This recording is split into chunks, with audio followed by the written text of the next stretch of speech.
പിണറായി വിജയന്റെ ആജ്ഞാനുവർത്തികൾക്ക് മാത്രം ഇവിടെ ജീവിക്കാമെന്നുള്ള സ്ഥിതി കൊണ്ടുവന്നിരിക്കുകയാണ്. അത് CPM അങ്ങനെയല്ലേ? പിണറായി വിജയനെ എതിർക്കുന്ന ആർക്കെങ്കിലും നിൽക്കാൻ പറ്റുമോ? നിൽക്കാൻ പറ്റില്ല. CPM കൊണ്ടു നടക്കുന്ന ഒരു രീതി കംപ്ലീറ്റ് കാപട്യമാണ്. ഇതൊരു നാടക കമ്പനിയാണ്. അതാണ് ഇതിൻ്റെ ഒരു സ്ഥിതി. അപ്പൊ ഈ നാടക കമ്പനി എല്ലാ സമയത്തും ഇത് ഒരേപോലെ തന്നെ എല്ലാ നടന്മാരും നിൽക്കില്ല. ജനങ്ങൾക്ക് കിട്ടേണ്ട കാര്യം ഒന്നും കൊടുക്കാതിരിക്കാൻ നോക്കുക.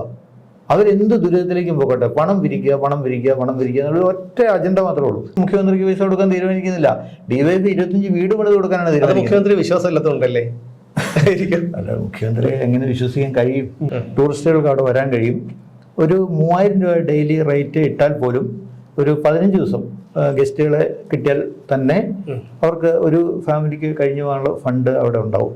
നമ്മുടെ റിപ്പോർട്ടർ ചാനൽ നിങ്ങൾ എന്താണോ HRDS മുന്നോട്ട് വെച്ച പദ്ധതി അതിനെ മറ്റൊരു തരത്തിൽ ആവിഷ്കരിച്ചുകൊണ്ടുള്ള ചില വാഗ്ദാനങ്ങളൊക്കെ നടത്തിയിരുന്നു. ദേശാഭിമാനി പത്രം HRDS CSR ഫണ്ട് തട്ടിയെടുക്കുന്നതിന് വേണ്ടിയിട്ടാണ് ഇങ്ങനൊരു പദ്ധതി മുമ്പോട്ട് വെച്ചിരിക്കുന്നത് എന്നുള്ളൊരു ആരോപണം ഉന്നയിക്കുന്നുണ്ട്. ഇവരെ എൻ്റെ മേൽ ആരോപിക്കുന്നത് ഞാൻ 53,000 കോടി രൂപ തട്ടിയെടുത്തു എന്നൊക്കെയാണ് പറയുന്നത്. 53,000 കോടിയുടെ ഒരു വലിപ്പത്തെക്കുറിച്ച് ഇവർക്കൊരു ബോധമില്ല. നമസ്കാരം. HRDS ഇന്ത്യ നമുക്ക് പരിചയപ്പെടുത്തേണ്ട ആവശ്യമില്ല. പക്ഷേ ഇപ്പോൾ HRDS ഇന്ത്യ എന്ന പേര് മാധ്യമങ്ങളിൽ നിറഞ്ഞു നിൽക്കുന്നത് വയനാട് ദുരന്തത്തിൽപ്പെട്ടവർക്ക് ആവശ്യമായ എല്ലാവർക്കും വീടുകൾ നിർമ്മിച്ചു കൊടുക്കാമെന്നുള്ള ഒരു പദ്ധതി നമ്മുടെ സംസ്ഥാന സർക്കാരിന് മുന്നിൽ വെച്ചതോടെയാണ്. എന്നാൽ ഇതിനെ നമ്മുടെ മുഖ്യധാരാ മാധ്യമങ്ങളൊന്നും തന്നെ ഈ വാർത്ത റിപ്പോർട്ട് ചെയ്തിട്ടില്ല. ഇന്ന് നമ്മളോടൊപ്പം ഉള്ളത് HRDS സെക്രട്ടറി ശ്രീ അജി കൃഷ്ണനാണ്. നമസ്കാരം. HRDSന്റെ പ്രവർത്തനങ്ങളൊക്കെ നമുക്കറിയാവുന്നതാണ്. പക്ഷേ ഇപ്പോൾ നമുക്ക് വയനാട് ദുരന്തത്തിൻ്റെ പശ്ചാത്തലത്തിലേക്ക് വരാം. വയനാട് ദുരന്തത്തിൽ ഇരയായവർക്ക് എല്ലാവർക്കും എത്ര പേർക്കാണോ വീട് നഷ്ടപ്പെട്ടത് അത്രയും പേർക്കും വീടുകൾ നിർമ്മിച്ചു നൽകാമെന്നാണ് HRDS ഔദ്യോഗികമായി തന്നെ നമ്മുടെ മുഖ്യമന്ത്രിയുടെ ഓഫീസിനെ അറിയിച്ചിരിക്കുന്നത്. എന്തൊക്കെ പദ്ധതിയാണ് താങ്കളുടെ അല്ലെങ്കിൽ HRDSന്റെ മനസ്സിലുള്ളത്? ഇത് സുമേഷ്, നിങ്ങൾ ഈ ദുരന്തം ഉണ്ടായപ്പോൾ നമ്മുടെ HRDSന്റെ പ്രസിഡന്റ് സ്വാമി ആത്മനമ്പി ആണല്ലോ, അറിയാമല്ലോ എനിക്ക്. അപ്പം സ്വാമിജിയായിട്ട് സംസാരിച്ചപ്പോൾ ഇത് നമ്മൾ കേരളത്തെ സംബന്ധിച്ച് നമ്മൾ ആകെ ഞെട്ടിപ്പോയൊരു സംഭവമുണ്ട്. ഇത്രയും ഒരു വലിയ ദുരന്തം നമ്മൾ അടുത്ത സമയത്ത് കണ്ടിട്ടില്ല. നമ്മളുടെ ഈ വെള്ളപ്പൊക്കത്തിൻ്റെ ഒക്കെ സമയത്ത് 500 പേർക്ക് മുകളിൽ ഇവിടെ മരിച്ചുപോയെങ്കിലും അത് ഒക്കെ പിന്നീട് അങ്ങനെ പോയത്. പക്ഷെ ഇത് ഇപ്പോൾ ഇത്ര പെട്ടെന്ന് ഒരു നിമിഷം കൊണ്ട് ഇത്രയധികം ആളുകൾ മരണപ്പെട്ട ഒരു സംഭവം എനിക്ക് തോന്നുന്നു കേരളത്തിൽ വേറെ ഉണ്ടായിട്ടില്ലെന്ന് തോന്നുന്നു.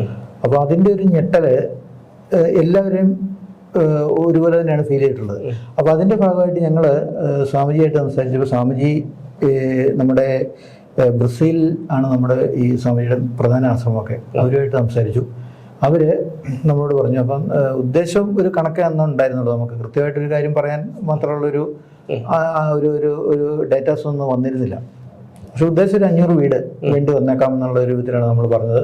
അപ്പോൾ അതിന് എത്ര രൂപ വേണ്ടി വരും? അപ്പോൾ ഞങ്ങളൊരു എസ്റ്റിമേറ്റ് ഉണ്ടാക്കി നോക്കി. നമുക്കിപ്പോൾ നമ്മുടെ ആർക്കിടെക്റ്റും എഞ്ചിനീയേഴ്സൊക്കെ ഉള്ളതുകൊണ്ട് വളരെ പെട്ടെന്ന് തന്നെ അതൊന്ന് പ്ലാൻ ചെയ്യാൻ കഴിഞ്ഞു. അങ്ങനെ നമ്മൾ ഒരു 500 വീടെന്ന് പറയുമ്പോൾ ഒരു 50 കോടി രൂപ വേണ്ടി വരും. ഒരു വീടിന് 10 ലക്ഷം രൂപ എന്നുള്ളൊരു ധാരണയിൽ. അതെ, 50 കോടി രൂപയാണ് അതിന് വേണ്ടിയിട്ട് വേണ്ടി വരുന്നതെന്ന് പറയുന്നു. അപ്പോൾ അത്രയും ഫണ്ട് അവർ അവിടുന്ന് അറേഞ്ച് ചെയ്യാനുള്ള ഒരു കാര്യങ്ങൾ ചെയ്തു. അപ്പോൾ ഞങ്ങളപ്പോൾ തന്നെ ഈ ഫണ്ടെന്ന് ഉറപ്പ് വരുത്തിയിട്ടാണ് ഞങ്ങൾ മുഖ്യമന്ത്രിയുടെ ഓഫീസിലേക്ക് ഈ പ്രപ്പോസൽ വയ്ക്കുന്നു. അപ്പോൾ ഈ പ്രപ്പോസൽ വെച്ചപ്പോൾ അപ്പോൾ തന്നെ മുഖ്യമന്ത്രിയുടെ ഓഫീസിൽ നിന്നുള്ള പ്രതികരണം ഉണ്ടായത് ഇത് സ്വാഗതാർഹമാണ്, നല്ല ഒരു പദ്ധതിയാണ്, ഇതിനെ ഇത്തരം കാര്യങ്ങൾ HRDS പോലുള്ള ഓർഗനൈസേഷൻ ചെയ്യുന്നത് ശ്ലാഘനീയമാണെന്നൊക്കെ പറഞ്ഞിട്ട് നമുക്കൊരു മറുപടി അപ്പം തന്നെ തരുന്നു. അപ്പോൾ ഞങ്ങൾ വിചാരിച്ചു കൊള്ളാം, നല്ല കാര്യമാണല്ലോ എന്ന് വിചാരിച്ചു. പക്ഷേ പിന്നീട് ഈ ഗവൺമെൻറ് പറയുന്ന കണക്കുകളിലോ ഒന്നും HRDSന്റെ ഈ പദ്ധതിയെക്കുറിച്ച് അവർ ഒരക്ഷരം പോലും മിണ്ടാത്ത ഒരു സാഹചര്യം ഉണ്ടായി. അതായത് ഓഗസ്റ്റ് 3-നാണ് HRDS ഈ പ്രപ്പോസൽ മുഖ്യമന്ത്രിയുടെ ഓഫീസിലേക്ക് അറിയിക്കുന്നത്. അതിനുശേഷം ഓഗസ്റ്റ് 4-ാം തീയതി പിറ്റേ ദിവസം നമ്മുടെ റിപ്പോർട്ടർ ചാനൽ നിങ്ങൾ എന്താണോ HRDS മുന്നോട്ട് വെച്ച പദ്ധതി അതിനെ മറ്റൊരു തരത്തിൽ ആവിഷ്കരിച്ചുകൊണ്ടുള്ള ചില വാഗ്ദാനങ്ങളൊക്കെ നടത്തിയിരുന്നു. അപ്പോൾ അതും ഒരു പൊരുത്തക്കേട് എന്തോടെ തോന്നുന്നില്ലേ? റിപ്പോർട്ടർ TV ഇങ്ങനൊരു കാര്യം ഒരു നിർദ്ദേശം വയ്ക്കുമ്പോൾ ഞങ്ങളതിനു മുമ്പ് തന്നെ ഈ മുഖ്യമന്ത്രിക്ക് ഈ ഇതിൻ്റെ ഡീറ്റെയിൽസ് കൊടുക്കുമ്പോൾ തന്നെ ഞങ്ങൾ ഡൽഹിയിൽ പത്രസമ്മേളനം വിളിച്ച് അന്ന് ഈ കാര്യങ്ങൾ മുഴുവൻ വിശദമായിട്ട് എല്ലാ മാധ്യമങ്ങളോടും സംസാരിച്ചാണ് എല്ലാവർക്കും അതിൻ്റെ പൂർണ്ണമായ ഒരു ഓൾമോസ്റ്റ് എന്ന് പറഞ്ഞാൽ ഒരു കൃത്യമായ DPR കൊടുക്കാൻ കഴിഞ്ഞിട്ടില്ല. പക്ഷെ എങ്കിൽ പോലും ഓൾമോസ്റ്റ് കാര്യങ്ങളെല്ലാം നമുക്ക് കൊടുക്കാവുന്ന രീതിയിലുള്ള എല്ലാം കൊടുത്തതാണ്. അപ്പോൾ എല്ലാവരും അത് കണ്ട കാര്യമാണ്. തുടർന്നാണ് അടുത്ത ദിവസം ഇങ്ങനെ റിപ്പോർട്ടർ ഇങ്ങനെ ഒരു നിർദ്ദേശം വയ്ക്കുന്നത്. അതിലൊരു അസ്വാഭാവികതയില്ലേ എന്നാണ് ചോദ്യം. കാരണം HRDS എന്ത് പദ്ധതിയാണോ മുഖ്യമന്ത്രിയുടെ ഓഫീസിൽ വെച്ചത് അതിനെ മറ്റൊരു തരത്തിൽ അവതരിപ്പിക്കുകയാണ് ചെയ്തത്. ശരി, അത് നമ്മുടെ വിഷയമല്ല. പക്ഷേ എന്തായാലും വളരെ ദീർഘവീക്ഷണത്തോടുകൂടിയുള്ള ഒരു പദ്ധതിയായിരുന്നു താങ്കൾ അവതരിപ്പിച്ചത്. എന്തായിരുന്നു അത്? പ്രേക്ഷകർക്ക് അറിയാനായി ഒന്ന് ചുരുക്കി പറയാം. അതിഥി മുറി ഉൾപ്പെടെയുള്ള ഞങ്ങള് ഇപ്പൊ വയനാട് പോലുള്ള ഒരു പ്രദേശം നമുക്ക് ടൂറിസത്തിന്റെ അനന്ത സാധ്യതയുള്ള ഒരു പ്രദേശം തന്നെയാണ്. അപ്പോൾ ആ ഒരു സാധ്യത എങ്ങനെ നമുക്ക് ഇതിനകത്തേക്ക് ഉൾക്കൊള്ളിക്കാം എന്നുള്ളൊരു ചിന്ത ഉണ്ടായപ്പോൾ ഇവർക്ക് താമസിക്കുകയും താമസത്തോടൊപ്പം ഇപ്പം നമ്മളിപ്പോൾ ഈ റീഹാബിലിറ്റേഷൻ സെൻ്ററുകളിൽ നിന്ന് ഇവരെ മാറ്റി താമസിപ്പിക്കുമ്പോൾ ഇവരുടെ തുടർന്നുള്ള ജീവിതത്തിന് ഇൻകം ആവശ്യമുണ്ട്. അപ്പോൾ അതെങ്ങനെ കണ്ടെത്താൻ കഴിയും എന്നുള്ളൊരു ചോദ്യം ഉണ്ടായപ്പോഴാണ് ഈ വയനാടിൻ്റെ ടൂറിസം സാധ്യതയും കൂടെ ഒന്ന് ഉപയോഗപ്പെടുത്തുകയാണെങ്കിൽ ഇത്തരം കുടുംബങ്ങൾക്കും ഒരു പ്രശ്നങ്ങളില്ലാതെ കാര്യങ്ങൾ മുമ്പോട്ട് കൊണ്ടുപോകാൻ കഴിയുന്ന ഒരവസ്ഥ ഉണ്ട് അവിടെ. അപ്പം പൊതുവെ ആ മേഖലയെ കുറിച്ച് പറയുമ്പോൾ വയനാടിൻ്റെ മൂന്നാർ എന്നൊക്കെയാണ് പറയുന്നത്. ഒരുപാട് തേയിലത്തോട്ടങ്ങളും വളരെ മനോഹരമായ ലാൻഡ്സ്കേപ്പുകളുള്ള സ്ഥലമാണ്. അപ്പോൾ അത് നമുക്ക് അവിടെ ഓൾറെഡി ഇപ്പം തന്നെ അവിടെ ധാരാളം ടൂറിസ്റ്റുകൾ വരുന്നുണ്ട്, ഇങ്ങനെ വീടുകളിൽ താമസിക്കുന്നുണ്ട്. ഒരുപാട് വീട്ടുകാർ അവിടെ ഈ ഒരു ടൂറിസ്റ്റുകളെ താമസിപ്പിക്കുന്നതിനുള്ള സംവിധാനങ്ങൾ തന്നെ ഉണ്ടാക്കിയിട്ടുണ്ട്. അത് നടന്നുകൊണ്ടിരിക്കുന്ന കാര്യം, വളരെ വർഷങ്ങളായിട്ട് തന്നെ നടക്കുന്ന ഒരു കാര്യമാണ്. പല ദിവസങ്ങളിലും അവിടെ ഈ മുറികൾ കിട്ടാതെ ഒരു അവസ്ഥയുണ്ട്. അത്രയ്ക്ക് തിരക്ക് വരുന്ന സമയം. ഒരു അന്നേരം മുറികൾക്കൊക്കെ ഒരു 6000 മുതൽ 7000 12,000 അങ്ങനെയൊക്കെ റേറ്റുകളാണ് പോകുന്നത്. അപ്പോൾ ഇവിടെ നമ്മൾ ഈ പ്ലാൻ ഉണ്ടാക്കിയപ്പോൾ ഈ സ്വാഭാവികമായിട്ടും ഉള്ള ഒരു ചെറിയ വീട് എന്നുള്ളതിനപ്പുറത്തേക്ക് മാറിയിട്ട് ഒരു അല്പം കൂടെ ഒന്ന് വിശാലമാക്കിക്കൊണ്ട്, സാധാരണ ഇത്തരം ഈ ദുരന്തങ്ങളിൽ പെടുന്നവർക്കൊക്കെ വീട് പണിത് കൊടുക്കുക എന്ന് പറയുമ്പം ഒരു കടമ പോലെ ആളുകൾ ഒരു 5 ലക്ഷം രൂപയ്ക്കകത്ത് തീരുന്ന വീടുകളാണല്ലോ ഉണ്ടാക്കി കൊടുക്കാറുള്ളത്. പക്ഷെ ഇത് വേറൊരു തരത്തിലൊന്ന് മാറ്റണം. അങ്ങനെ പോരല്ലോ, ഒരു അവിചാരിതമായ ഒരു പ്രശ്നത്തിൽ ആളുകൾ പെടുന്നു. അവരെ സഹായിക്കേണ്ട ഉത്തരവാദിത്വം സമൂഹത്തിനുണ്ട്. സുരക്ഷിത കേന്ദ്രങ്ങളിൽ നിൽക്കുന്നവർ അതിൻ്റെ ഉത്തരവാദിത്വം ഏറ്റെടുക്കാൻ ബാധ്യസ്ഥരാണ്. പ്രത്യേകിച്ച് നമ്മളെപ്പോലുള്ള NGOs അത് ചെയ്യേണ്ടതാണ്. അതുകൊണ്ട് തന്നെയാണ് ഞങ്ങൾ അങ്ങനെ ഒരു അതിഥി മുറിയുടെ ഈ വീടിൻ്റെ മുകൾ നില അങ്ങനെ ക്രമീകരിച്ചത്. അപ്പോൾ അവിടെ ഒരു മുറി, ഒരു 2 ബെഡും ഒക്കെ ഉള്ള നല്ല ഒരു സ്റ്റാൻഡേർഡ് മുറി അവിടെ നമ്മൾ സെറ്റ് ചെയ്യുമ്പോൾ ടൂറിസ്റ്റുകൾക്ക് അവിടെ വരാൻ കഴിയും. ഒരു 3000 രൂപ ഡെയിലി റേറ്റ് ഇട്ടാൽ പോലും ഒരു 15 ദിവസം ഗസ്റ്റുകളെ കിട്ടിയാൽ തന്നെ അവർക്ക് ഒരു ഫാമിലിക്ക് കഴിഞ്ഞു പോകാനുള്ള ഫണ്ട് അവിടെ ഉണ്ടാവും. അതാണ് ഞങ്ങൾ അതിനകത്ത് കണ്ടൊരു കാര്യം. പിന്നീട് ഞങ്ങൾ പ്രധാനമന്ത്രിക്ക് ഇതേ പ്രപ്പോസൽ കൊടുത്തിട്ടുണ്ട്. അപ്പോൾ അതായത് മുഖ്യമന്ത്രിയുടെ ഓഫീസിൽ നിന്ന് നടപടി ഉണ്ടാകാത്തത് കൊണ്ടാണോ? യാതൊരു അനക്കം ഉണ്ടാകുന്നപ്പോൾ ഞങ്ങൾ പ്രധാനമന്ത്രിയുടെ ഓഫീസിലേക്ക് ഇതിപ്പോൾ കൊടുത്തിരിക്കുകയാണ്. അപ്പോൾ അവിടെ നമ്മൾ പറഞ്ഞപ്പോൾ ഒരു കാര്യം കണ്ടത്, ഇപ്പോൾ ഈ വയനാട്ടിൻ്റെ ഒരു സാഹചര്യം, ഇവരൊക്കെ കാർഷിക രംഗത്തൊക്കെ നിന്ന ആളുകളാണ്. അപ്പോൾ അവർക്ക് പരിചിതമായൊരു ജീവിത സാഹചര്യം എന്ന് പറയുന്നത് കാർഷിക വൃത്തിയായിട്ട് ബന്ധപ്പെട്ടാണല്ലോ. അതുകൊണ്ട് ഞങ്ങൾ ഇവരുടെ ഒരു കാർഷിക രംഗത്തെ ഇവരുടെ പരിചയം കൂടെ ഉപയോഗിക്കുകയും ഇവർക്ക് കുറച്ചുകൂടി ഒരു ഇണങ്ങി പോകാൻ കഴിയുന്ന ഒരു സെക്ടർ എന്നുള്ള നിലയിൽ ഒരു കുടുംബത്തിന് 1 ഏക്കർ സ്ഥലം വീതം നമ്മൾ ഇവർക്ക് കൊടുക്കണം എന്നും അവിടെ ഒരു ഗ്രൂപ്പ് ഫാമിംഗ് സംവിധാനം ഉണ്ടാക്കണമെന്നും അതിൻ്റെ നേതൃത്വം എല്ലാ HRDS ചെയ്യാമെന്നും. കാരണം ഇപ്പം നിലവിൽ ഇവർ നിൽക്കുന്ന ക്യാമ്പുകളിൽ നിന്ന് പുറത്തേക്ക് വരുമ്പോൾ ഇവർ വലിയ മാനസികമായിട്ട് തകർന്നു പോയൊരു ജനതയാണ്. അപ്പോൾ അവരെ ഇനിയൊരു കാര്യം പെട്ടെന്ന് ചിന്തിക്കാനോ അല്ലെ അവരുടെ ഒരു ഭാവന രൂപത്തിലേക്കൊന്നും പോകണമെന്നില്ല. അപ്പോൾ ആ ഒരു സാഹചര്യം ഉള്ളതുകൊണ്ട് തന്നെ ഇവരുടെ ഒരു പുനരധിവാസം എന്ന് പറയുമ്പോൾ നമ്മളുടെ ഒരു ഹെൽപ്പ് കുറേ വർഷങ്ങൾ വേണ്ടി വരും. ഇവരുടെ കൂടെ നമ്മൾ നിൽക്കേണ്ടതായിട്ടുണ്ട് തീർച്ചയായിട്ടും. അപ്പോൾ അതിന് കൗൺസിലിംഗ് വേണം, അങ്ങനെ ഒട്ടനവധി കാര്യങ്ങൾ ചെയ്യാനുണ്ട്. അപ്പോൾ അതുകൊണ്ട് നമ്മൾ അതിന് മുൻകൈ എടുത്തിട്ട് ഈ ഗ്രൂപ്പ് ഫാമിംഗ് സംവിധാനമാണെങ്കിൽ അവിടെയുള്ള ലോക്കൽ പഞ്ചായത്തും അങ്ങനെയുള്ള ആളുകൾ ഉണ്ടല്ലോ, ജനപ്രതിനിധികൾ അല്ലാത്തവരും ഒക്കെ ഉണ്ടല്ലോ. ജനപ്രതിനിധിയായിട്ട് ഒരാൾ വരുന്നു എന്നുള്ളത് വലിയ കാര്യമൊന്നുമല്ല. അതിലും ഏറെ ജനങ്ങളുമായിട്ട് ബന്ധപ്പെട്ട് നിൽക്കുന്ന അവിടുത്തെ മറ്റ് രാഷ്ട്രീയ പ്രവർത്തകരൊക്കെ ഉണ്ടല്ലോ, സാമൂഹ്യ പ്രവർത്തകരൊക്കെ ഉണ്ട്. അവരെയൊക്കെ കൂടെ ഈ കമ്മിറ്റിയിൽ ഉൾപ്പെടുത്തിക്കൊണ്ട് ആ ഒരു കമ്മിറ്റിയുടെ കീഴിൽ ഇതിൻ്റെ മുഴുവൻ കാര്യങ്ങൾ ഒരു 10 വർഷത്തേക്കെങ്കിലും ഏറ്റെടുത്ത് ചെയ്യേണ്ടതായിട്ടുണ്ട്. അതാണ് HRDS പ്ലാൻ ചെയ്തത്. അപ്പോൾ അതിന് നമുക്ക് ഈ ഇസ്രായേൽ ടെക്നോളജിയൊക്കെ ഉപയോഗിക്കാൻ പറ്റും. ഇസ്രായേൽ വളരെ വലിയ രൂപത്തിലുള്ള മരുഭൂമിയിൽ വലിയ രൂപത്തിൽ അവർ കൃഷി വികസിപ്പിച്ചവരാണ് ഇസ്രായേൽ. അപ്പോൾ ടെക്നോളജി, അത് ഇസ്രായേൽ ടെക്നോളജി എന്ന് പറയുമ്പോൾ നമ്മളിവിടെ ഏലത്തോട്ടങ്ങളിലൊക്കെ നമുക്ക് വണ്ടമേട്ടിൽ തോട്ടം ഉണ്ടായിരുന്നു, അവിടെയൊക്കെ ഇസ്രായേൽ ടെക്നോളജി ഉപയോഗിക്കുന്നുണ്ട്. അപ്പം ഇതിൻ്റെ ഈൽഡ് വളരെ വർദ്ധിപ്പിക്കാൻ പറ്റുന്നുണ്ട്. ഒരു ശരാശരി നമുക്ക് നിലവിൽ കിട്ടുന്നതിൻ്റെ ഒരു 10-30-40% കൂടെ ഇത് കൂട്ടാൻ കഴിയും. ആ ഒരു സംവിധാനമുണ്ട്. ഇപ്പോൾ ഇവര് ഇതിന്റെ വളമൊക്കെ ഇലയിലേക്ക് നേരിട്ട് സ്പ്രേ ചെയ്യുന്നൊരു സിസ്റ്റമൊക്കെ ഉണ്ട്. അതൊക്കെ ഉപയോഗിച്ച് വളരെ, പിന്നെ അവിടെ എയർപോർട്ട് അടുത്തുണ്ട് കോഴിക്കോട്, ഇപ്പൊ ഇത് കയറ്റുമതി ചെയ്യാൻ പറ്റും. അതുപോലെ തന്നെ ഈ ഗ്രൂപ്പ് ഫാമിംഗ് എന്നതുകൊണ്ട് എന്താണ് ഉദ്ദേശിക്കുന്നത്? ഗ്രൂപ്പ് ഫാമിംഗ് എന്ന് നമ്മൾ അത് വേണ്ടി വരുമെന്ന് നമ്മൾ വിചാരിക്കുന്നത് ഈ ഒരു തളർന്ന ജനതയാണ്.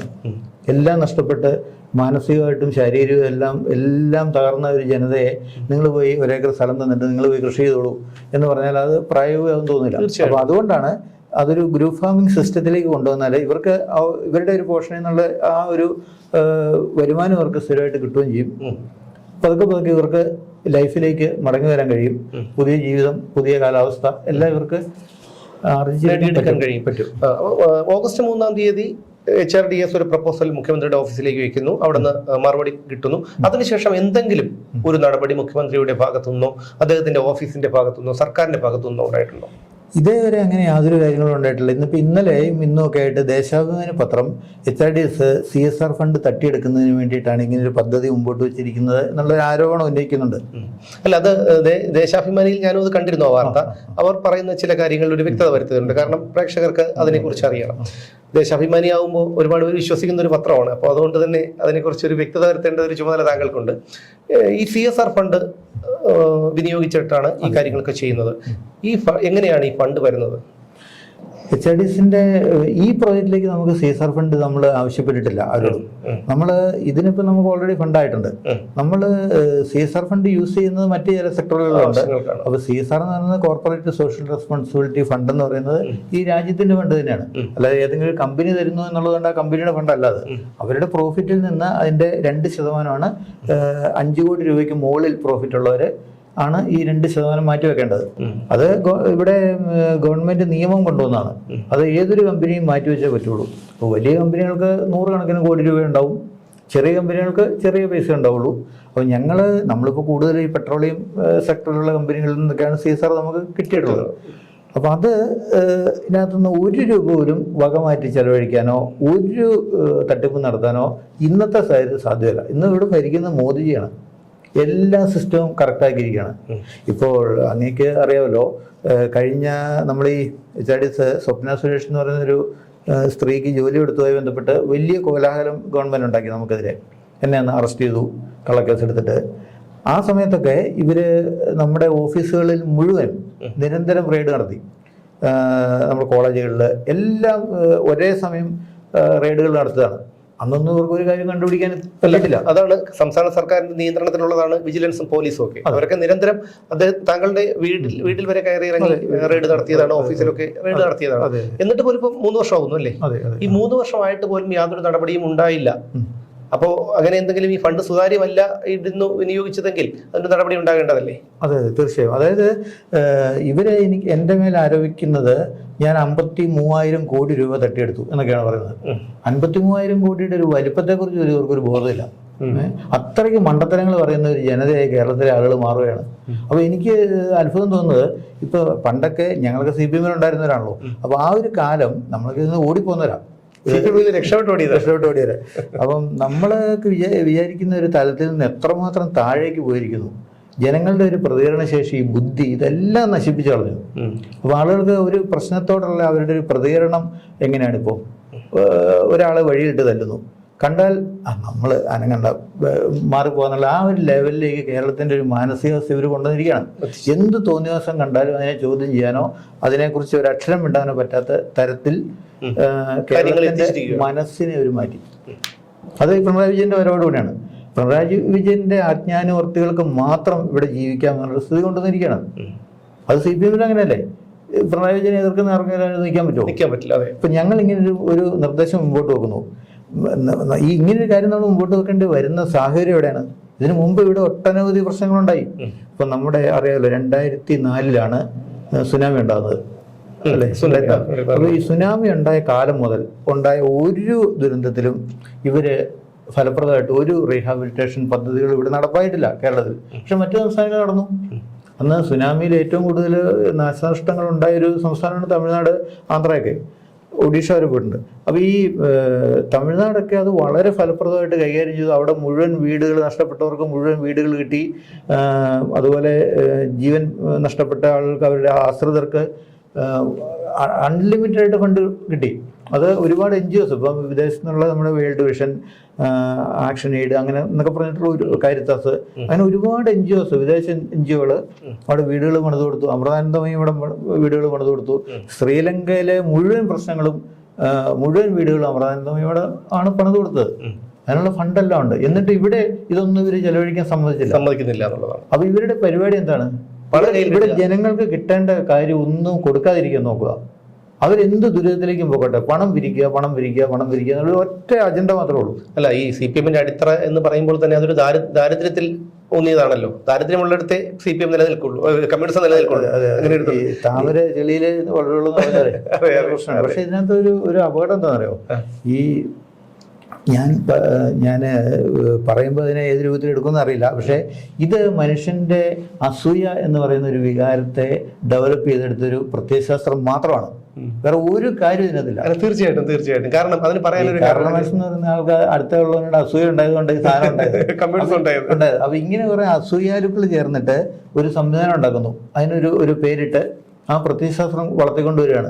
അല്ല, അതിന്റെ ഏറ്റവും വലിയ ഉദാഹരണമാണ് ഇവിടെ പല വ്യവസായങ്ങൾ തുടങ്ങുമ്പോഴും പലരും കഷ്ടപ്പെട്ട് വ്യവസായം തുടങ്ങുമ്പോൾ അവിടെ കൊടികുത്തി ഇവർ പൂട്ടിക്കുന്നത്. കാരണം കേരളത്തിലെ മറ്റൊരു രാഷ്ട്രീയ പാർട്ടിയും വ്യവസായ പ്രസ്ഥാനങ്ങളെ കൊടികുത്തി പൂട്ടിച്ചിട്ടില്ല. ഇനി മറ്റൊരു കാര്യത്തിലേക്ക് വരാം, അതായത് കവളപ്പാറ ദുരന്തം.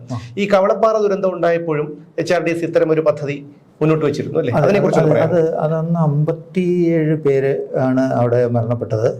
പിന്നെ കുറച്ച് പേരുടെ അവിടെ ബോഡി ഇനിയും കിട്ടാനുണ്ട്. അപ്പോൾ അങ്ങനെ അവിടെ അന്ന് അവിടുത്തെ കളക്ടർ നമ്മുടെ HRDS-ന്റെ പദ്ധതിയെക്കുറിച്ച് മനസ്സിലാക്കിയിട്ട് അട്ടപ്പാടി നമ്മൾ വീടുകൾ പണിത് കൊടുത്തിട്ടുണ്ടല്ലോ, ആ വീടുകൾ അദ്ദേഹം വന്ന് അവിടെ കണ്ടു. എന്നിട്ട് ഞങ്ങളോട് അവിടെ പെട്ടെന്ന് ഇതിനൊരു സൊല്യൂഷൻ എന്നുള്ള നിലയിൽ ഇതിൻ്റെ ഈ വീടുകൾ അവിടെ കൊടുക്കാൻ വേണ്ടിയിട്ട് സംവിധാനം ചെയ്യാമെന്ന് ചോദിക്കുന്നു. ഞങ്ങളത് ഏറ്റെടുത്തു. അങ്ങനെ അവിടെ പോയി നമ്മുടെ ആളുകൾ സർവേ ഒക്കെ നടത്തി ഒരു സ്ഥലം കാണിച്ചു തരുന്നു. അങ്ങനെ അതിന്റെ മീറ്റിംഗ് ഒക്കെ കഴിഞ്ഞു. പിറ്റേ ദിവസം ഈ അൻവർ എന്ന് പറയുന്ന MLA, CPM-ന്റെ PV അൻവർ, അയാളെ കുറിച്ച് വലിയ ആരോപണങ്ങളുള്ള ആളാണ്. അപ്പൊ അയാള് ഏതോ വേറൊരു സ്ഥലം കാണിക്കുന്നു. അപ്പൊ കളക്ടർ ആ സ്ഥലം എടുക്കാൻ പറ്റില്ലെന്ന് പറയുന്നു. കാരണം എന്താ വെച്ചാൽ അത് ഏതോ മലയുടെ മുകളിലാണ്. ഈ ഉരുൾപൊട്ടൽ ഉണ്ടാകുന്ന മേഖലയിൽ നിന്ന് വീണ്ടും ആളുകളെ അതേ ഉരുൾപൊട്ടൽ മേഖലയിൽ വേറൊരു അല്പം കൊണ്ട് മാറ്റി കാര്യമില്ല. മാത്രമല്ല അവിടെ നിന്ന് എത്തിപ്പെടാൻ പറ്റില്ല, വഴിയില്ല, ഒരു സംവിധാനമില്ല. അപ്പൊ അത് കളക്ടർ അതിനെ എതിർത്തു. അപ്പോൾ പക്ഷേ കളക്ടറെ എതിർക്കുന്നു എന്നുള്ള അയാളുടെ ഒരു വിവരത്തിന്റെ അടിസ്ഥാനത്തിൽ എതിർക്കുന്നതാണ്. അയാൾക്കോട് വേറെ താല്പര്യങ്ങളില്ല. പക്ഷേ അൻവറിന് താല്പര്യമുണ്ട്. അൻവറിന് ആ ഭൂമി കൊടുക്കണം, ഈ ഗവൺമെന്റിനെ കൊണ്ട് അത് ഗവൺമെന്റ് വിലക്കെടുക്കുക ചെയ്യുന്നത്. അപ്പൊ ആ ഒരു പ്രശ്നത്തിന്റെ പേരിൽ അത് ഇതുവരെ ഒരു കാര്യം നടന്നിട്ടില്ല. അതായത് അൻവറിന് താല്പര്യമുള്ള ഭൂമി സർക്കാർ വിലക്കെടുത്ത് അവിടെ HRDS പദ്ധതി നടപ്പിലാക്കണമെന്നായിരുന്നു അൻവറിന്റെ വാശി. അതെ, അൻവർ പറയുന്ന സ്ഥലം എടുക്കണം. അപ്പൊ കളക്ടർ അത് സമ്മതിച്ചില്ല. അങ്ങനെ കളക്ടറെ സ്ഥലം മാറ്റും എന്നൊക്കെ ഇഷ്യൂസ് കളക്ടറെ ഇവർ കൊണ്ടുവന്നു. കാരണം ഇവരെ എതിർക്കുന്ന ഉദ്യോഗസ്ഥരെ ഇവർ പിന്നെ നിലത്ത് നിർത്തിയല്ലോ. ഒന്നാമത് ഭയമില്ലാത്ത ഉദ്യോഗസ്ഥർ ഇവിടെ ഇല്ല, ഉത്തരവാദിത്തമുള്ള ഉദ്യോഗസ്ഥരില്ല. വളരെ അപൂർവമായിട്ട് ആരെങ്കിലും ഒക്കെ വരുന്നേ, അവരെ നിലനിർത്താൻ സമ്മതിക്കില്ല. ഈ ഒരു പണിയാണ് കേരളത്തിൽ വളരെ വർഷങ്ങളായിട്ട് നടന്നുകൊണ്ടിരിക്കുന്നത്. അപ്പൊ HRDS ഇപ്പൊ ഒരു പദ്ധതി മുന്നോട്ട് വെച്ചിട്ടിൽ പോലും സർക്കാരിന്റെ ഭാഗത്തു നിന്ന് ഒരു അനുകൂലമായ ഒരു നിലപാട് ഇതുവരെ ഉണ്ടായിട്ടില്ലെന്ന് മാത്രമല്ല, ദേശാഭിമാനി ഇവിടുത്തെ ഗവൺമെന്റ് CPM-ന്റെ പത്രമാണല്ലോ, മുഖപത്രമാണ്. ആ പത്രം പറയുന്നു ഞങ്ങൾ വെറുതെ തട്ടിപ്പ് നടത്താൻ വേണ്ടിയിട്ട് അല്ലെ CSR ഫണ്ട് കളക്ട് ചെയ്യാൻ വേണ്ടി ഒരു ടെക്നിക്ക് മാത്രമാണ് എന്നാണ് ഇവർ പറയുന്നത്. അങ്ങനെയാണെങ്കിൽ ഈ മുഖ്യമന്ത്രിയുടെ ഓഫീസിൽ താങ്കൾ കൊടുത്ത പദ്ധതി, HRDS സമർപ്പിച്ച ഒരു പദ്ധതിയുടെ വിവരം പാർട്ടി പത്രത്തിന് കിട്ടിയത് കൊണ്ടായിരിക്കുമല്ലോ അത്? അതെ, തീർച്ചയായിട്ടും അതെ. അപ്പൊ പാർട്ടിയും ഈ വിഷയം ചർച്ച ചെയ്തിരിക്കണം. കാരണം HRDS ഈ ഒരു രംഗത്തേക്ക് വന്നു കഴിഞ്ഞാൽ സർക്കാരിന് കിട്ടാൻ പോകുന്ന അല്ലെങ്കിൽ പാർട്ടിക്ക് കിട്ടാൻ പോകുന്ന സാമ്പത്തികമായ നേട്ടങ്ങളും മറ്റു കാര്യങ്ങളും ഇല്ലാതായി എന്ന് ഭയപ്പെടുന്നു. അതെ, അത് സാധ്യതയുണ്ട്. കാരണം നമ്മൾ സമഗ്രമായ ഒരു പുനരധിവാസ പദ്ധതിയാണ് കൊണ്ടുവന്നത്. അപ്പൊ അങ്ങനെ ഒരു കാര്യം നമ്മൾ ചെയ്യുമ്പോൾ പിന്നെ ഈ ഗവൺമെന്റിന് പൈസ കൊടുക്കേണ്ട കാര്യമില്ല ആളുകൾക്ക്. എന്തിനാണ് ഇവിടെ ആളുകൾ കൊടുക്ക പൊട്ടിച്ചും ആട്ടിനെ വിറ്റും ഒക്കെ പൈസ കൊടുക്കേണ്ട ആവശ്യമില്ലല്ലോ. അപ്പൊ ആളുകൾക്ക് അല്ലേ തന്നെ ഇത്തവണ ഈ ദുരന്തം ഉണ്ടായ സമയത്ത് പിണറായി വിജയൻ ആവശ്യപ്പെടുന്നു മുഖ്യമന്ത്രിയുടെ ദുരിതാശ്വാസ നിധിയിലേക്ക് പൈസ കൊടുക്കണമെന്ന്. പക്ഷേ ഇവരുടെ യുവജന സംഘടന DYFI ഒരു മുഖ്യമന്ത്രിക്ക് പൈസ കൊടുക്കാൻ തീരുമാനിക്കുന്നില്ല. DYFI 25 വീട് പണിത് കൊടുക്കാനാണ് തീരുമാനിക്കുന്നത്. മുഖ്യമന്ത്രി വിശ്വാസമില്ലാത്തതുകൊണ്ടല്ലേ? അല്ല, മുഖ്യമന്ത്രിയെ എങ്ങനെ വിശ്വസിക്കാൻ കഴിയും? അല്ല, തീർച്ചയായിട്ടും അതൊരു വലിയൊരു കാര്യമാണ്. കാരണം ഈ CPM-ന്റെ യുവജന സംഘടന തന്നെ മുഖ്യമന്ത്രിയുടെ ദുരിതാശ്വാസ നിധിയിലേക്ക് പണം നൽകാതെ 25 വീടുകൾ നിർമ്മിച്ചു കൊടുക്കുന്നു എന്ന് പറയുമ്പോൾ അത് മുഖ്യമന്ത്രിയെ അവർക്ക് പോലും വിശ്വാസമില്ല എന്നാണ് അതിനർത്ഥം. വിശ്വാസമില്ല. അപ്പൊ ആ സാഹചര്യമാണ് ഇവിടെ നിലനിൽക്കുന്നത്. അപ്പൊ അതുകൊണ്ട് HRDS ഇങ്ങനെ പദ്ധതി കൊണ്ടുവരുമ്പോൾ സ്വാഭാവികമായിട്ട് ഇവരെ സംബന്ധിച്ച് അത് ഒരു തലവേദന തന്നെയാണ്. ഇവർക്ക് പിന്നെ വേറൊരു പ്രശ്നമുണ്ട്. ആളുകളുടെ നന്മ അല്ല അവർക്ക് കിട്ടേണ്ട ഒരു സൗകര്യങ്ങൾ ഇതൊന്നും CPM-നെ സംബന്ധിച്ച് മാറ്ററല്ല. അവർക്കതൊന്നും ഒരു വിഷയമല്ല. പിന്നെ പിരിക്കുക എന്നുള്ളത് CPM-ന്റെ എനിക്ക് തോന്നുന്നു ഒരു മൗലികാവകാശമാണ്. അതെ അതെ പിരിവുകൊണ്ട് മാത്രം കാര്യം നടത്തുക എന്നുള്ള ലൈനാണ്. ഇത് സത്യത്തിൽ ഇത് പിരിച്ച് നടത്തേണ്ട ഒരു കാര്യമാണോ? ഇത് ഗവൺമെന്റ് ഉത്തരവാദിത്തമല്ലേ? ഒരു സംസ്ഥാനത്ത് ഒരു വലിയ ദുരന്തം ഉണ്ടാകുന്നു, അവിടെ അകപ്പെട്ടു പോകുന്ന ആളുകളെ സംരക്ഷിക്കേണ്ടത് ഉത്തരവാദിത്തം ഗവൺമെന്റിനില്ലേ?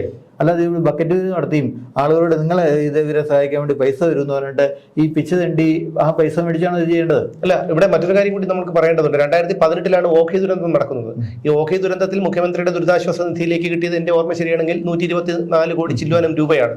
അതിൽ ഓഖി ദുരന്തത്തിൽ വീട് നഷ്ടപ്പെട്ടവർ ഇപ്പോഴും, അതായത് ഒരു 1.5 വർഷം മുമ്പ് വരെ 2 വർഷം മുമ്പ് വരെ അവർ കഴിഞ്ഞിരുന്നത് ഒരു വലിയ തുറയിൽ ഒരു സിമന്റ് ഗോഡൌണിലാണ്.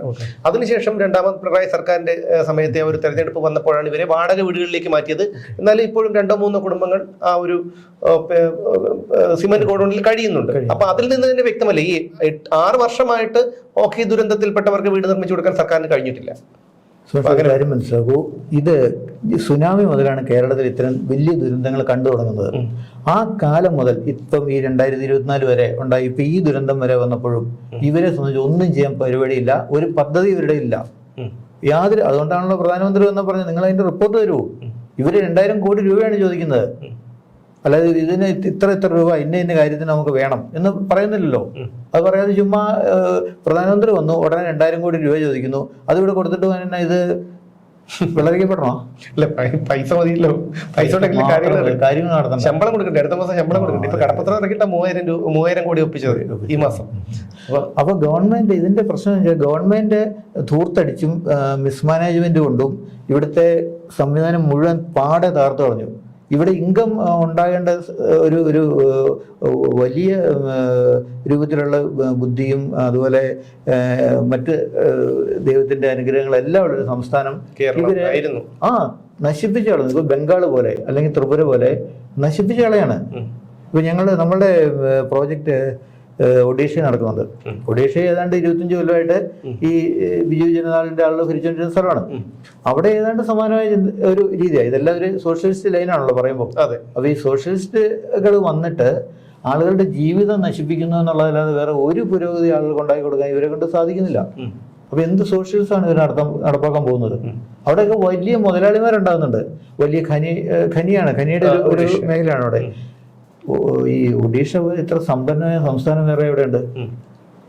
കേരളത്തിൽ അത്തരം സംവിധാനങ്ങൾ ഇല്ലെങ്കിൽ പോലും കേരളവും അതിസമ്പന്നമല്ല. ഇവിടെ എത്രയോ പേര് വിദേശത്തു നിന്നുള്ള പണം വരുന്നു, ഒരുപാട് ആളുകൾ പുറത്ത് ജോലി ചെയ്യുന്നു, അതിന്റെ ഇൻകം വരുന്നു. ഇവിടെ നമ്മുടെ തിരുവല്ലയിലെ ബാങ്കിലൊക്കെ എനിക്ക് തോന്നുന്നു കണ്ടവന് പൈസ കെട്ടിക്കിടക്കും, SBയിലൊക്കെ.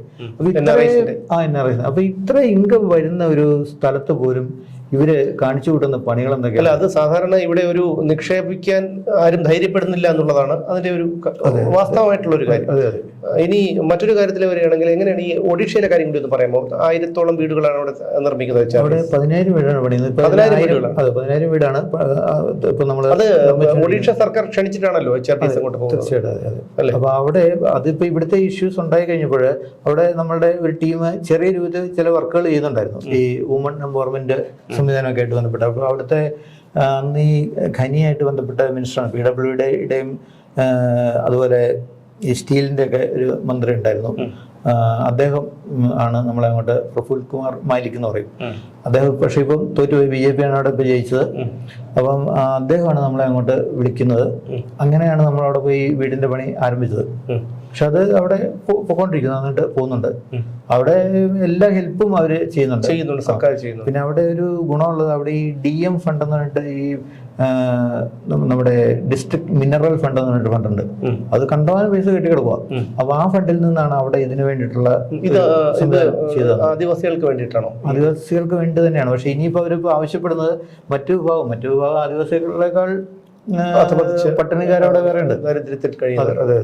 പിന്നെ ഈ ഇതിന്റെ പൊല്യൂഷൻ, ഈ ഖനികളിൽ നിന്ന് വരുന്ന ഈ റെഡ് മഡ് എന്നൊരു സംഭവമുണ്ട്, അതിന്റെ അതിഭയങ്കരമായ പൊല്യൂഷൻ ഉണ്ടാകുന്ന ഒരു മേഖലയാണ്. അപ്പൊ അതുകൊണ്ട് ഈ പൊല്യൂഷൻ ഇല്ലാതെയാക്കാൻ വേണ്ടിയിട്ടുള്ള പദ്ധതി ഇപ്പോൾ അവര് നമ്മളോട് കൊണ്ടുവരാൻ പറഞ്ഞിരിക്കുകയാണ്. അപ്പോൾ നമ്മൾ ജപ്പാനിൽ നിന്നൊരു ടെക്നോളജി ഇപ്പം കൊണ്ടുവരാൻ ശ്രമിച്ചുകൊണ്ടിരിക്കുന്നു. അതോടൊപ്പം തന്നെ ഈ ദേശാഭിമാനിയിൽ വന്ന ഒരു വാർത്തയെ കുറിച്ച് തന്നെ നമുക്ക് നൽകണം, കുറച്ച് വ്യക്തത വരുത്തിയിട്ടുണ്ട്. അപ്പോൾ പറയുന്നത് HRDS ഗുണനിലവാരമില്ലാത്ത വീടുകളാണ് ഈ ആദിവാസികൾക്ക് നിർമ്മിച്ചു കൊടുത്തത് എന്നാണ്. എന്താണ് അതിനുള്ള ഒരു വാസ്തവം? അതായത് നമ്മൾ ഈ വീടിന് ഉപയോഗിക്കുന്ന മെറ്റീരിയൽ സിമെന്റ് ഫൈബർ ബോർഡാണ് ഇതിന്റെ ഭിത്തികൾക്ക് വേണ്ടി ഉപയോഗിക്കുന്നത്. മുകളിൽ നമ്മൾ ഷീറ്റാണ് ഇടുന്നത്, ഈ പൗഡർ കോട്ടിംഗ് ഷീറ്റ്. ഇതിന്റെ ഒരു കമ്പനി തരുന്ന ഒരു ഗ്യാരണ്ടി 35 വർഷമാണ്. 35 വർഷത്തേക്ക് ഒരു തകരാറ് ഇതിന് സംഭവിക്കാറ്. ഇപ്പൊ തന്നെ നമ്മൾ പണിത് കൊടുത്ത വീടുകൾ 7 വർഷം കഴിഞ്ഞല്ലോ, ഒരു പ്രശ്നം ഉണ്ടായിട്ടില്ല. പക്ഷെ ഇവര് പറയുന്നത് എന്താണ്, അവിടെ പോയി നോക്കുക വീടുകളുണ്ടോ എന്നൊക്കെ. പോയി നോക്കാലോ, ഏത് വീടാണ് അവിടെ ഡാമേജ് ഉള്ളത്? അല്ല, ഞാൻ നേരിട്ട് കണ്ടതാണ്. ഒരു വീടും അവിടെ ഡാമേജ് ഉള്ളതായിട്ട് ഞാൻ കണ്ടിട്ടില്ല. പക്ഷേ സർക്കാരിന്റെ അർഹതപ്പെട്ട വീട് കിട്ടാത്ത നിരവധി പേരുണ്ട് അവിടെ. പിന്നെ ലൈഫ് മിഷന്റെ വീട് കൊടുക്കുന്നുണ്ടെന്ന് പറയുന്നു. ലൈഫ് മിഷനകത്ത് നടക്കുന്ന കൊടി അഴിമതി ഇപ്പം കേന്ദ്ര ഗവൺമെന്റ് ശ്രദ്ധപ്പെട്ടിട്ടുണ്ട്. അത് വേറൊരു കാര്യം. ഇപ്പോൾ ഇതിനകത്ത്, അതായത് അട്ടപ്പാടിയിൽ ഒരു വീട് കിട്ടണമെങ്കിൽ പഞ്ചായത്ത് മെമ്പർക്ക് 35,000 രൂപയാണ് ആവശ്യപ്പെടുന്നത് കൈക്കൂലി. ഇതിന് ഇതിന്റെ റെക്കമെൻഡ് ചെയ്യണമല്ലോ പഞ്ചായത്ത് മെമ്പർ റെക്കമെൻഡ് ചെയ്ത്. ഒരു പഞ്ചായത്ത് എത്ര വീടാണ് കിട്ടാൻ പോകുന്ന ഒരു വർഷം? അത്രയും വീട് മതിയോ അവിടെ? ഇത് ചുമ്മാ നിസ്സാര സമയം കൊണ്ട് ഇത്രയും വീടുകൾ നമുക്ക് ഉണ്ടാക്കി കൊടുക്കാൻ പറ്റും. എന്തിനാണ് അതാണ് ഒരു രൂപ പോലും പൊതുഖജനാവിൽ നിന്ന് ചിലവാകുന്നില്ല എന്നുള്ളതാണ് ഏറ്റവും ശ്രദ്ധേയമായ കാര്യം. പിന്നെ എങ്ങനെയാണ് എങ്ങനെയുള്ള വീടായിക്കോട്ടെ, അവർക്ക് കാറ്റും മഴയും ഏൽക്കാതെ കിടന്നാൽ പോരെ, ആ ഒരു തരത്തിലേക്ക് എത്തിക്കുന്നില്ല. എന്തായാലും ഇപ്പൊ പ്ലാസ്റ്റിക് ഷീറ്റിന്റെ അടിയിൽ, ഈ നീലപ്പെടുതല്ലേ അതിന്റെ അടിയിൽ കിടക്കുന്ന ആളുകളെ നമ്മൾ കുറച്ചുകൂടി സുരക്ഷിത ഒരു സ്ഥലത്തേക്ക് മാറ്റുന്നു. നമ്മുടെ വീടുകൾ കണ്ടല്ലോ, വളരെ മനോഹരമാണ്. അത്രയും നല്ല വീടുകളിലേക്ക് അവർ മാറുമ്പോൾ അവരുടെ കുട്ടികൾക്കുണ്ടാകുന്ന ഒരു മനോനില, അവരുടെ കുട്ടികൾക്കുണ്ടാകുന്ന ഒരു ആത്മവിശ്വാസമുണ്ട്. അതിന് വലിയ വിലയുണ്ട്. അത് പിണറായി വിജയന് പറഞ്ഞ മനസ്സിലാകുന്ന കാര്യമല്ല. കാരണം പിണറായി വിജയൻ വേറൊരു സാഹചര്യത്തിൽ നിന്ന് വന്നിട്ട് ഇപ്പം കോടാനുകോടി രൂപ കയ്യിൽ വന്നിരിക്കുന്ന ഒരാളാണ്. പിണറായി വിജയന്റെ മക്കളെല്ലാം വലിയ നിലയിൽ ജീവിക്കുകയാണ്, അതിസമ്പന്നരാണ്. അപ്പൊ അവർക്ക് ഈ പാവപ്പെട്ടവന്റെ പ്രശ്നമൊന്നും ഒരു വിധത്തിലും പിടികിട്ടില്ല. അതിന്റെ പ്രശ്നമുണ്ട്. ഇപ്പൊ മോദിജി അവിടെ പോകുന്ന ഈ സാധാരണ ചെരുപ്പിട്ട റോഡ് നടക്കും. അവിടെ ഇപ്പൊ പോയപ്പോ നമ്മൾ കണ്ടു. പിണറായി വിജയൻ വരുമോ? അല്ല, പിണറായി വിജയന് ആദ്യം മോദിജി വരുന്നതിന് മുമ്പായിട്ട് അദ്ദേഹം അവിടെ സന്ദർശിച്ചിരുന്നു. അവിടെ ദുരിതാശ്വാസ ക്യാമ്പിന്റെ മുമ്പിൽ ചെന്നപ്പോൾ ദുരിതാശ്വാസ ക്യാമ്പിന് അകത്തുള്ളവർ വന്ന് പിണറായി വിജയനെ കാണേണ്ടി വന്നു. പക്ഷേ പിന്നെ പ്രധാനമന്ത്രി വന്നപ്പോൾ അദ്ദേഹത്തിനോട് പോയപ്പോൾ വെട്ടിപ്പുറത്തിരുത്തിയെ കൊണ്ടുപോയത്. അത് മാത്രമല്ല, അവിടെ ഒരു പ്രശ്നമില്ല. കാരണം ലിഫ്റ്റിൽ, നവകേരള ബസ്സിൽ പടിക്കെട്ടിൽ നിന്നിറങ്ങുമ്പോൾ ലിഫ്റ്റ് വെച്ച ഒരാളാണ് അദ്ദേഹം. ഹെലികോപ്റ്ററിൽ നിന്നൊക്കെ എന്ത് പയർ പോലെയാണ് ചാടി ഇറങ്ങുന്നതും നടന്നു പോകുന്നതും ഒക്കെ. അപ്പൊ ഇതൊരു ഇരട്ടത്താപ്പ്, അദ്ദേഹം ഒരു കപടനാണ് എന്നുള്ളതിന്റെ ഏറ്റവും വലിയൊരു തെളിവാണ്. അല്ല, അതെന്താണെന്ന് വെച്ചാൽ CPM കൊണ്ടു നടക്കുന്ന ഒരു രീതി കംപ്ലീറ്റ് കാപട്യമാണ്. ഇതൊരു നാടക കമ്പനിയാണ്. അതാണ് ഇതിന്റെ ഒരു സ്ഥിതി. അപ്പൊ ഈ നാടക കമ്പനി എല്ലാ സമയത്തും ഇത് ഒരേപോലെ തന്നെ എല്ലാ നടന്മാരും നിൽക്കാൻ പറ്റാതെ വരും. അപ്പൊ അങ്ങനെയാണ് പാളിച്ചകൾ പറ്റുന്നതാണ്. പക്ക നാടക കമ്പനി. നമ്മൾ ഇതിനകത്തുണ്ടായിരുന്നല്ലോ, നമുക്കറിയാലോ. ഇപ്പൊ അങ്ങ് പിരിവിന്റെ കാര്യം പറഞ്ഞല്ലോ, ഈ ബക്കറ്റ് പിരിവിന്റെ സംവിധാനം എങ്ങനെയാണ്? ഓരോ സമയത്തും പാർട്ടി ഫണ്ട് പിരിക്കുന്നു. പാർട്ടി ഫണ്ടിന്റെ സംവിധാനം എന്താണ്? ഒരു ടാർഗറ്റ് കൊടുക്കുകയാണ്. ഇപ്പൊ ഇന്ന് ഇത്ര മേലുകാവ് ലോക്കൽ കമ്മിറ്റിക്ക് ഇത്ര രൂപ, മുട്ടൻ ലോക്കൽ കമ്മിറ്റി ഇത്ര രൂപ എന്ന് പറഞ്ഞ് ഏരിയ കമ്മിറ്റി ടാർഗറ്റ് കൊടുക്കുകയാണ്. അപ്പൊ ഈ ടാർഗറ്റ് വരുന്നതിനേക്കാളും ഒരുപാട് പൈസ കൂടുതലാണ് പിരിക്കുന്നത്. കാരണം ഈ പാറമടക്കാരെയും അതുപോലെ അവിടുത്തെ കുഴപ്പക്കാരെ എല്ലാം കണ്ട് പേടിപ്പിച്ചാണല്ലോ പൈസ മേടിക്കുന്നത്. ഈ ബക്കറ്റ് പിരിവിൽ ഇങ്ങനെ കൊണ്ടു നടക്കുമ്പോൾ ആളുകൾ ചെറിയ പൈസ ഇടും, അതല്ലേ ഉള്ളൂ. അല്ലാതെ വലിയ പൈസ ഇവർ പിരിക്കുന്നുണ്ട്. ആ പൈസ ഈ ടാർഗറ്റിൽ പറഞ്ഞിരിക്കുന്ന പൈസ മാത്രം മുകളിലേക്ക് കൊടുത്താൽ മതി, ബാക്കി പിരിച്ചെടുക്കുന്ന ആൾക്കാർക്ക് എടുക്കാം. അപ്പൊ ഇവര് ഇത് പരമാവധി പിരിക്കുകയാണ്. അപ്പം ഈ ഒരു സിസ്റ്റം അത് ഇതുപോലെ തന്നെയാണ്. അതിന് മുകളിലേക്ക് ഏരിയ കമ്മിറ്റിക്ക് ജില്ലാ കമ്മിറ്റി ടാർഗറ്റ് കൊടുക്കുകയാണ്, ജില്ലാ കമ്മിറ്റികൾക്ക് സ്റ്റേറ്റ് കമ്മിറ്റി ടാർഗറ്റ് കൊടുക്കുകയാണ്. അപ്പൊ ഈ ടാർഗറ്റുകളാണ്. ഇതൊരു കമ്പനിയാണിത് ശരിക്കും, പണം പിരിക്കാനുള്ള ഒരു കമ്പനി. ഇതൊക്കെ തന്നെ ദാവൂദ് ഇബ്രാഹിം ബോംബെ ചെയ്തോണ്ടിരുന്നേ. അവര് രാഷ്ട്രീയ പാർട്ടി ഇല്ല. ഇതൊരു കൊള്ളസംഘത്തിന് രാഷ്ട്രീയ പാർട്ടിയുടെ പേരിട്ടു. മറ്റേത് അവര് പേരൊന്നും ഇട്ടിട്ടില്ല. അവര് പേരുണ്ട്. അല്ല, ഇനി ഇതിനോടൊപ്പം തന്നെ അട്ടപ്പാടിയിൽ ഈ ദേശാഭിമാനി തന്നെ പറയുന്നുണ്ട്, അട്ടപ്പാടിയിൽ നിർമ്മിച്ചു കൊടുത്ത 22 വീടുകൾക്ക് പഞ്ചായത്ത് നമ്പർ കൊടുത്തു, ബാക്കി വീടുകൾക്ക് നമ്പർ കൊടുത്തിട്ടില്ല. അങ്ങനെ വരുമ്പോൾ ഒന്നുകിൽ എന്തെങ്കിലും ഒരു സമ്മർദ്ദം ഉണ്ടായിരിക്കണം, അല്ലെങ്കിൽ എവിടെ നിന്നെങ്കിലും ഉള്ള ഒരു ഉണ്ടായത് കൊണ്ടാണല്ലേ ബാക്കി വീടുകൾക്ക് നമ്പർ കൊടുക്കാത്തത്. എന്തായിരുന്നു അതിന്റെ വാസ്തവം? ഈ നമ്പർ കൊടുക്കാതിരുന്നൊരു സംഭവം അത് പഞ്ചായത്ത് ഇവരുടേതാണല്ലോ. അവിടുത്തെ 3 പഞ്ചായത്തുകളാണുള്ളത്. അഗളി, പുത്തൂര്, ഷോളൂർ 3 പഞ്ചായത്താണ്. ഈ 3 പഞ്ചായത്തും LDF ആണ് ഭരിക്കുന്നത്. അപ്പോൾ നമ്മളിങ്ങനെ ഒരു പദ്ധതി അവിടെ നടപ്പാക്കുമ്പോൾ എങ്ങനെ അതിനെ തകർക്കാന്നാണ് അവർ നോക്കുന്നത്. അതുകൊണ്ട് വീടുകൾക്ക് നമ്പർ കൊടുക്കേണ്ടത് പഞ്ചായത്തിന്റെ ഉത്തരവാദിത്തമാണ്. ചുമ്മാ ഷെഡ് കെട്ടി വീടുകൾക്ക് പോലും അവിടെ നമ്പർ കൊടുക്കുന്നുണ്ടല്ലോ, ടെമ്പററി നമ്പറുകൾ കൊടുക്കുന്നുണ്ട്. അത് കിട്ടിയാലേ ഇവർക്ക് കറണ്ട് എടുക്കാൻ പറ്റുള്ളൂ. ഞങ്ങൾ വീടാണ് പണിത് കൊടുക്കുന്നത്. കറണ്ടും വെള്ളവും കൊടുക്കേണ്ട ഉത്തരവാദിത്തം ഗവൺമെന്റാണ്. എന്തുകൊണ്ട് അത് കൊടുക്കുന്നില്ല? അവിടെ പൈപ്പ് സംവിധാനമുണ്ട്, ജപ്പാൻ കുടിവെള്ള പദ്ധതി ഉണ്ട്, ഒക്കെ ഉണ്ട്. അത് കൊടുക്കണ്ടേ? അത് കൊടുക്കാതെ ഇവര് അവർ ഈ നമ്മുടെ ഗുണഭോക്താക്കൾ തന്നെ അവിടെ ചെല്ലുമ്പോൾ പാവപ്പെട്ട ആദിവാസികളാണ്, അവര് നടന്നു മടുക്കും. നടന്നു മടുത്തു കഴിഞ്ഞാൽ അവർക്ക് പിന്നെ ഇവരോട് ഫൈറ്റ് ചെയ്ത് നിൽക്കാനെന്നുള്ള ശേഷി അവർക്കില്ല. പിന്നെ ഞങ്ങൾ തന്നെ പോയി ഇടപെടുകയാണ്. ഞങ്ങൾ തന്നെ പഞ്ചായത്തിൽ പോകുന്നു, നമ്മൾ തന്നെ ഈ പ്ലാൻ വെച്ചിട്ട് എല്ലാം കൊടുക്കുന്നു. നമ്മുടെ ആളുകൾ ചെല്ലുമ്പോൾ അവര് കൊടുത്തേക്കാന്നൊക്കെ പറയും. പക്ഷെ ഇവര് വീണ്ടും ചെന്ന് കഴിയുമ്പോൾ ഇവർക്ക് കൊടുക്കില്ല. ഈ ഒരു ടെക്നിക്കാണ് ഉപയോഗിക്കുന്നത്. എന്ന് പറഞ്ഞാൽ HRDSന്റെ വീടുകളാണോ നിങ്ങൾ കിട്ടിയേക്കുന്നത്, നിങ്ങൾക്ക് കറണ്ടും കിട്ടിയാലോ വെള്ളവും കിട്ടിയാലോ എന്നുള്ളൊരു അവസ്ഥ ഉണ്ടാക്കുകയാണ്. അങ്ങനെ എല്ലാ രൂപത്തിലും ഇത് മാനിപ്പുലേറ്റ് ചെയ്യാണ് ഇവർ ചെയ്യുന്നത്. അങ്ങനെ ഒരു രീതി ഇവിടെ കൊണ്ടുവരികയാണ്. അപ്പോൾ ഞങ്ങൾ തീരുമാനിക്കും, ആ തീരുമാനപ്രകാരം മാത്രം നിങ്ങൾക്ക് ജീവിച്ചാൽ മതി, അല്ലാതെ നിന്റെയൊക്കെ ഇഷ്ടത്തിന് ഒരു കാര്യം ചെയ്യാൻ സമ്മതിക്കാനെന്നുള്ളൊരു ലൈൻ ഇവർ കൊണ്ടുവരികയാണ്. അതൊക്കെ എത്ര ലജ്ജാകരമാണിത്. പിന്നെ ഈ HRDS വീടുകൾ നിർമ്മിച്ചു കൊടുത്തുകൊള്ളാം എന്ന് കരുതിയിരിക്കുന്ന പണം മുഖ്യമന്ത്രിയുടെ ദുരിതാശ്വാസ നിധിയിലേക്കും കൊടുത്താൽ പോരായിരുന്നു? ഈ സന്തോഷമായിരുന്നല്ലോ. അല്ല, ഇനി ഏറ്റവും വലിയൊരു കാര്യത്തിലേക്ക് വരാം. അതായത് എന്തായാലും ഇത് വലിയ ഒരു പദ്ധതിയാണ് HRDS മുന്നോട്ട് വെച്ചിരിക്കുന്നത്. കാരണം സർക്കാരിന്റെ പൊതുഖജനാവിന്റെ അവസ്ഥ നമുക്കറിയാം. ഈ പൊതുഖജനാവിന് 10 പൈസ പോലും ചിലവാകാത്ത രീതിയിൽ എത്രയും വേഗം തന്നെ പുനരധിവാസം നടപ്പിലാക്കുന്ന ഒരു പദ്ധതിയാണ്. പക്ഷേ സംസ്ഥാന സർക്കാരിന്റെ നിലപാട് നമുക്ക് മനസ്സിലായി. അതിന്റെ ആദ്യപടിയായി ഇപ്പോൾ ദേശാഭിമാനിയിൽ വാർത്ത വന്നിരുന്നു. ഒരുപക്ഷെ മറ്റു മുഖ്യധാര മാധ്യമങ്ങളൊക്കെ ഇനി അത് ഏറ്റെടുത്തേക്കാം ആ രീതിയിൽ. അപ്പോൾ എന്തായിരിക്കും HRDSന്റെ അടുത്ത നിലപാട്? നമ്മൾ ഇപ്പം കേന്ദ്രത്തിന് ഇത് കൊടുത്തിരിക്കുകയാണ്.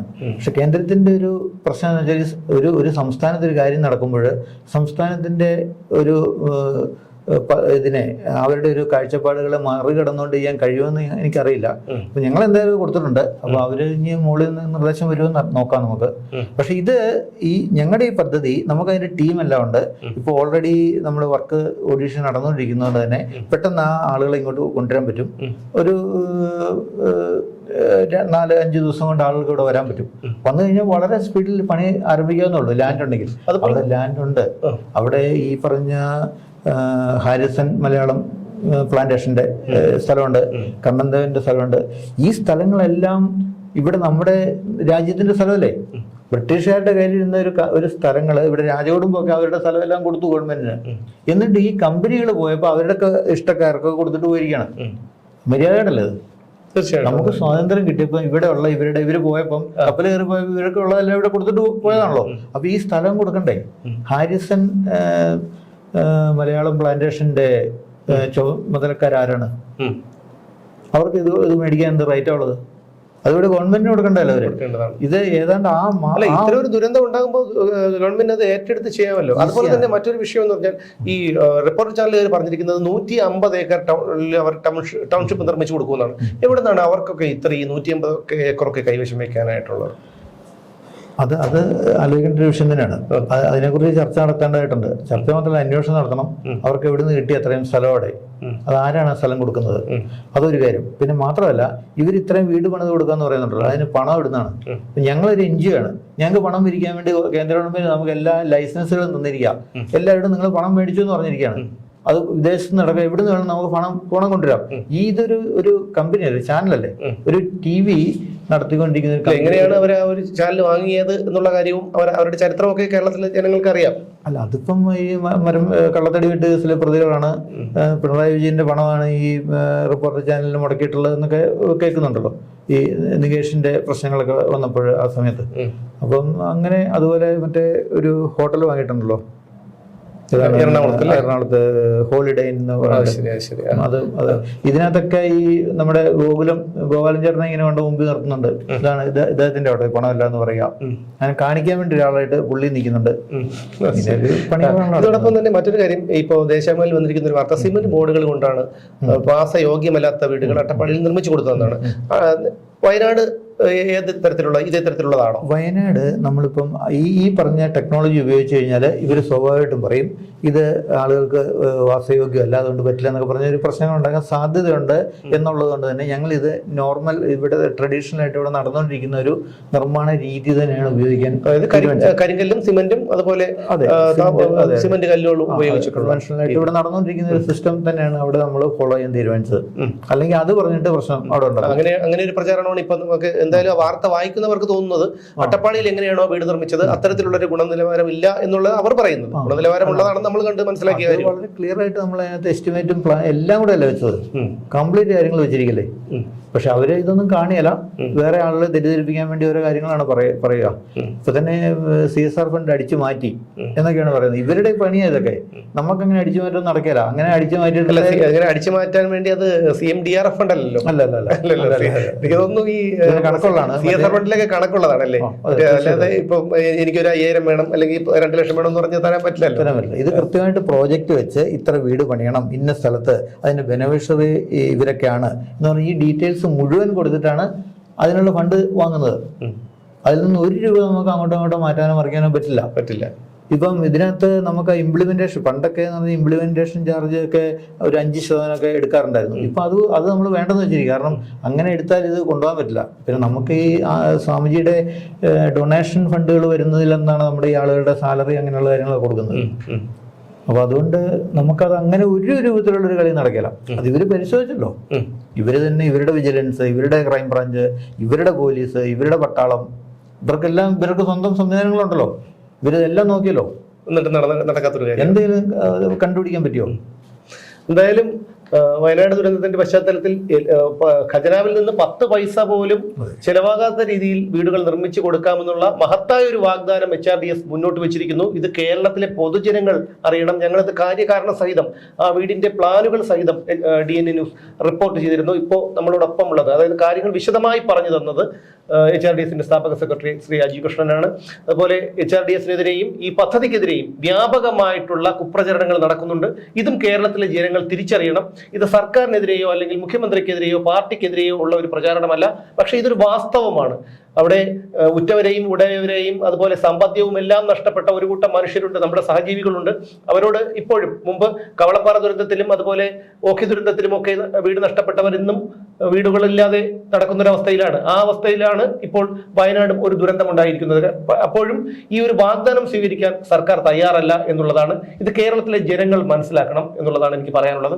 എന്തായാലും അങ്ങയുടെ വിലപ്പെട്ട സമയം കുറച്ച് സമയം ഞങ്ങൾക്ക് വേണ്ടി ചിലവഴിച്ചു. നന്ദി.